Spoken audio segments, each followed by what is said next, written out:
Hoje você vai aprender o que são estruturas incondicionais e o porquê você deve evitar algumas delas.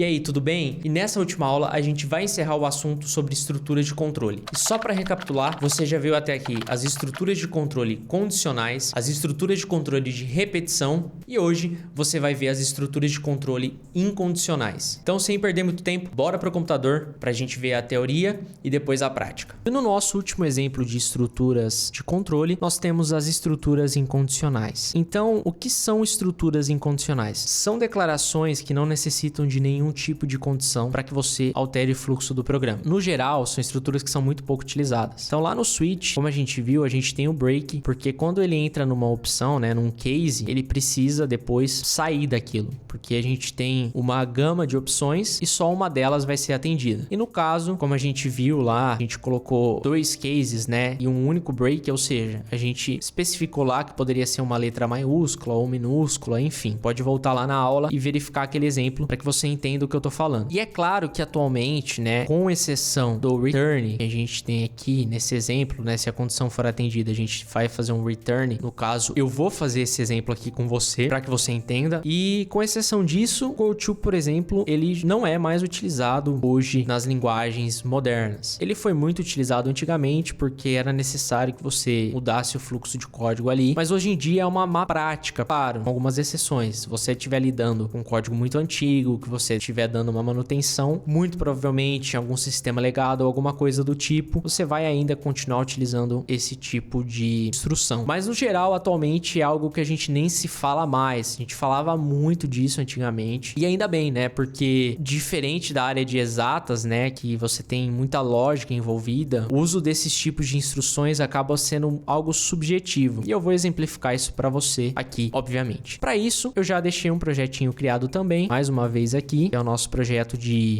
estruturas incondicionais. E aqui, a primeira coisa que a gente vai fazer vai ser o seguinte. Vamos supor que a gente está fazendo aqui um sistema para um cinema, por exemplo. E aí, a primeira coisa que esse cinema pergunta é a idade. E por algum motivo, né, que não vem ao caso, é só hipoteticamente falando, esse cinema só aceita pessoas maiores de idade. Ou seja, a primeira coisa que a gente precisa perguntar para o usuário qual que é a idade dele. Então, eu já sei que eu vou ter uma variável age aqui, né, de idade. Eu já sei também que eu vou precisar capturar a idade do usuário. Então, nesse caso, eu vou digitar aqui qual é a sua idade, né? Vou perguntar aqui para ele e ele vai digitar aqui ao lado para mim. Beleza. Agora eu preciso capturar esse valor. Então acho que até aqui já não é mais segredo para você. Nesse momento eu vou pegar o valor aqui com o scanf, beleza? E agora a gente vai fazer o seguinte. Pensem comigo. Eu poderia usar uma estrutura aqui condicional para verificar se a idade do usuário é maior que 18 anos. Então eu faria o seguinte. Se a idade for maior que 18, eu faço todas as instruções aqui. Se não, né, poderia ter uma estrutura aqui de se não, eu colocaria aqui um printf saindo, porque o usuário ele é menor de idade, tá bom? Então, o que eu quero que você perceba aqui é justamente isso. Deixa eu só quebrar duas linhas aqui para ficar mais bonitinho, né? Então aqui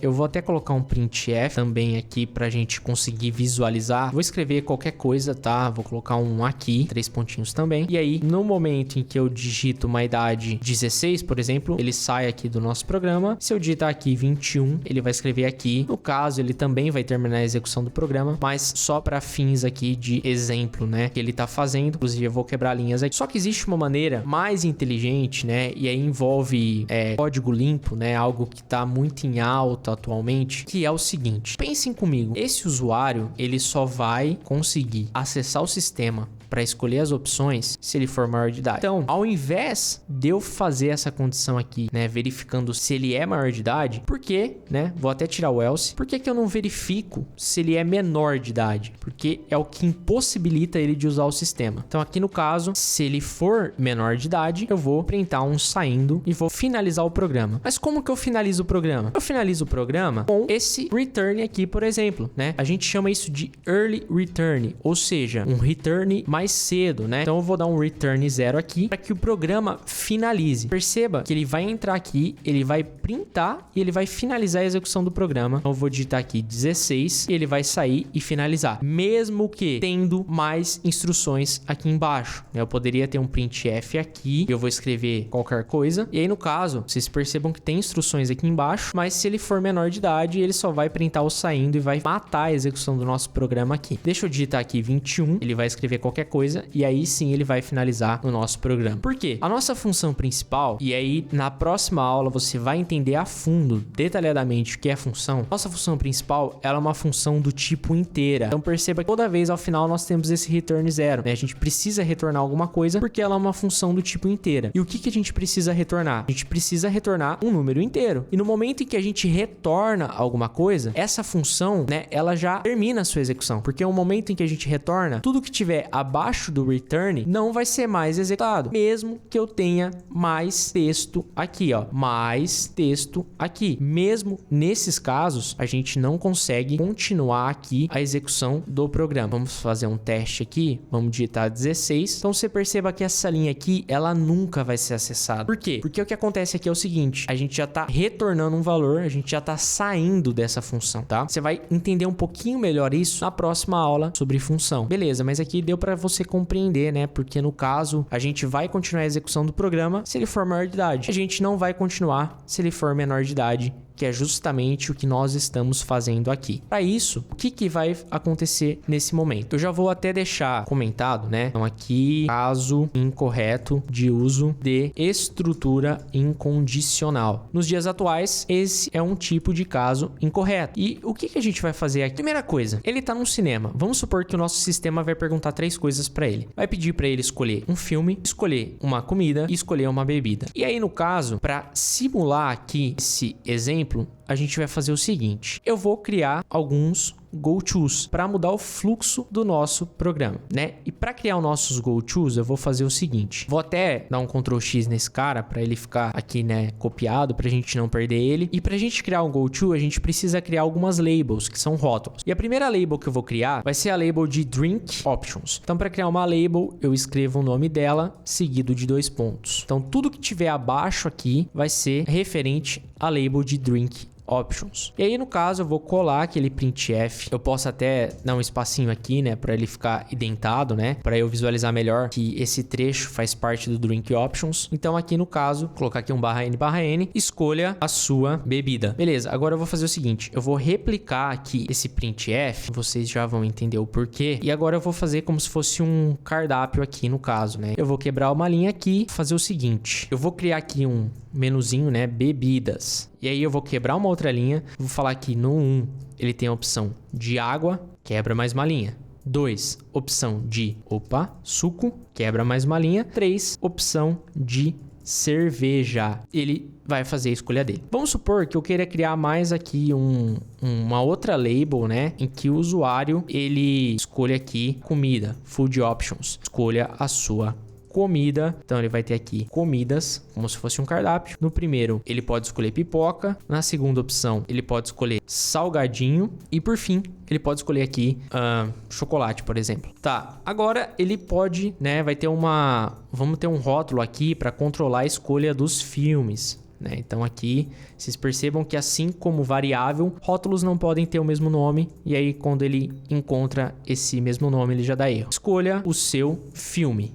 E aí, no caso, a gente tem aqui filmes. Como eu tô sem ideia de filme aqui, eu vou colocar filme 1, filme 2 e, por fim, filme 3. Beleza? O que a gente vai fazer aqui agora? Nós criamos alguns rótulos. Eu salvei aqui só para ele dentar, ficar um pouquinho mais organizado o nosso código. E agora aqui eu vou chamar esse rótulo. Então você perceba que ele já até mostra para mim. A primeira coisa que eu quero que ele escolha é o filme. Eu vou chamar aqui Movie Options. Perceba, ele já vai vir aqui para os filmes. Então vamos testar para ver como que isso vai ficar? Lembrando, pessoal, que aqui a gente não tá usando o scanf para capturar o que o usuário vai escolher. Não é o intuito. O intuito é você entender a alteração de fluxo. Nesse momento, quando ele chegar na linha 14, ele vai vir direto para a linha 25, executar tudo que tem, finalizar o programa. Então vamos executar aqui. Então a idade, né? Vamos colocar uma idade aqui acima. Ele colocou os filmes e simplesmente finalizou o programa. Então você pode perceber que ele ignorou todas essas linhas aqui subjetivamente, né? Porque nós mandamos ele ir, né? Vá para, né? Go to, vá para aqui as opções do filme. Então ele foi aqui para as opções do filme. Vamos supor que depois do filme eu quero que ele escolha o seguinte. Eu quero que ele vá até as opções de Drink Options. E olha que legal. Então da linha 28 ele vai ir para a linha 17. É legal, né? Pra gente conhecer esse recurso. Mas isso é horrível quando você pega um código assim. Porque não tem lógica nenhuma, né? E aqui, né? Como o movie aqui, os filmes vão ser os primeiros, eu não preciso quebrar essas linhas. Mas aqui eu preciso. Então, ok. E se você imaginar, ele vai vir aqui para as opções de bebida. Depois ele vai vir aqui para as opções de comida. E aí ele vai vir aqui pros filmes, tá? Por quê? Quando a gente faz um go to, a gente muda o fluxo do código. Isso não quer dizer que ele vai executar só isso aqui e continuar. Ele vai executar a partir daqui. Então a gente vai cair aqui em um loop infinito. Por quê? Nós viemos aqui nas opções de bebida e ele vai printar essas duas informações. Ele vai printar as informações de comida. Ele vai printar os filmes de novo. Só que aí ele vai voltar pra cá, né? Então assim, vamos executar aqui para que você consiga visualizar. Então eu vou digitar aqui uma idade. Olha só, ele não para mais porque ele fica executando tudo isso. Vamos parar aqui, né? Porque a gente travou aqui a nossa aplicação.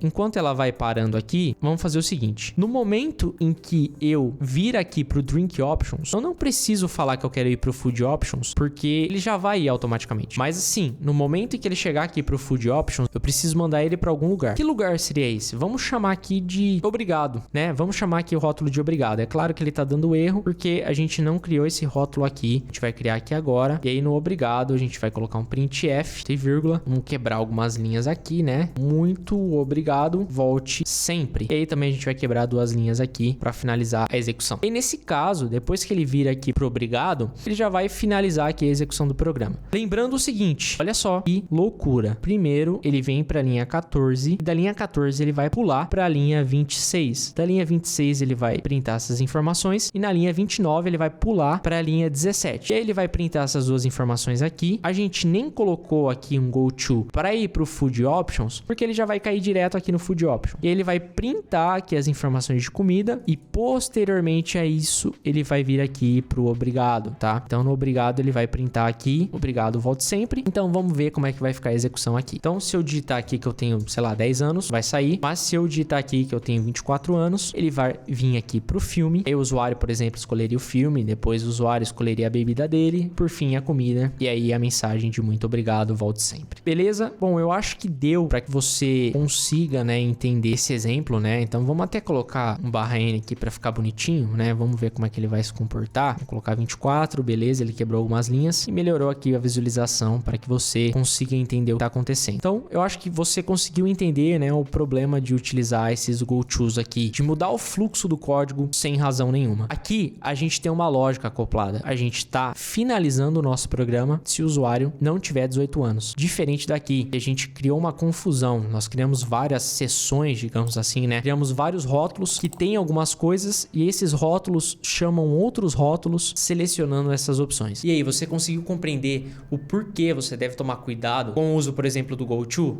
Mais uma vez eu vou ficando por aqui. Um grande abraço e até a próxima.